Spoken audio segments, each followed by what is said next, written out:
Well, Sunday wasn't fun to watch if you're a Cincinnati Bengals fan. The Bengals have arguably the best set of offensive weapons in the NFL, yet somehow, they got shut out on their home field against a divisional opponent that they've had a lot of recent success against. Early in the game, it appeared like the Bengals were going to be able to move the ball with relative ease. Yet, every time the Bengals were gaining momentum, something occurred that stopped them in their tracks. This is concerning, because we saw a lot of the same issues a season ago. As much as you likely don't want to relive that nightmare of a game, let's recap a bit and touch on some specific plays that could have completely changed the direction that this game went. After a nice first down run by Jeremy Hill up the middle, the Bengals' underwhelming offensive line gave up a pressure and a sack to bring the opening drive to a screeching halt.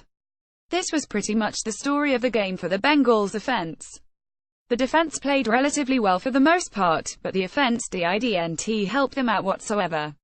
The Bengals were moving the ball well on their second drive, finding themselves in Baltimore territory. Then, the ball was tipped and intercepted by Baltimore Ravens defensive back Brandon Carr. Had the ball not been tipped, it looked like A.J. Green was running open up the middle of the field, and would they had a first down and then some. The ball being tipped was partly bad luck. However, it was the first of many tipped Andy Dalton passes throughout the day, suggesting that he may have an issue with telegraphing where he's going with the ball. Regardless, if the ball isn't tipped and intercepted, the Bengals have a first down in field goal territory and likely walk away with at least 3 points, making it a tie football game and keeping momentum even. The defense came out on the ensuing drive and stuffed the Ravens, giving the ball right back to the Bengals offense. Again, the Bengals found themselves moving the ball down the field. Dalton looked crisp on this drive. He was getting the ball out quickly and his passes looked sharp and on time. It looked like the Bengals were once again about to seize momentum of the game.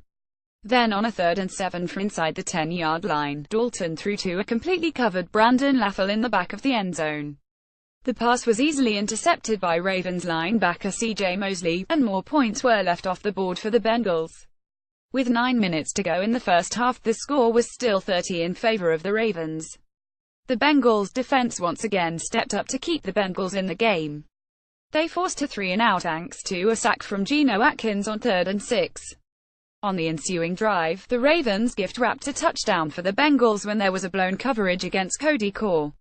Core was running wide open down the sideline, and would they walked into the end zone if Dalton gave him even a decent throw. Instead, Dalton threw the ball where Core couldn't haul it in.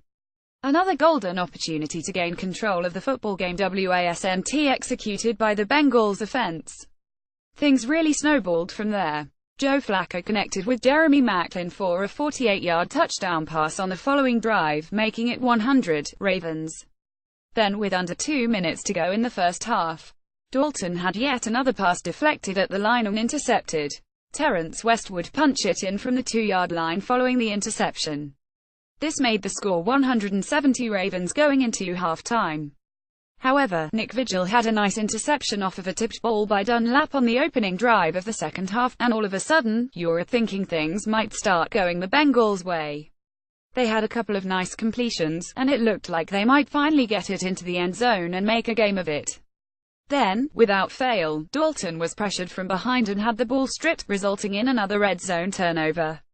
The Ravens slowly but surely melted away the clock after this, and would eventually win the game, 200. Opportunity after opportunity was squandered by the Bengals in this one. Something the coaches like to preach is finishing. Finishing what you've started is a habit, and the Bengals have proved time and time again that their finishing habits are poor. Whether it be finishing a season or finishing a drive, the Bengals for some reason just don't seem to have it in their DNA. Last year, the Bengals were in almost every game, but they just couldn't finish.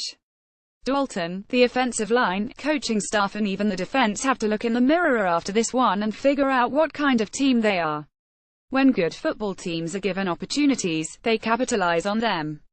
Based on what we saw Sunday, the Bengals aren't showing signs of being a good football team, but there's still plenty of season left to change this.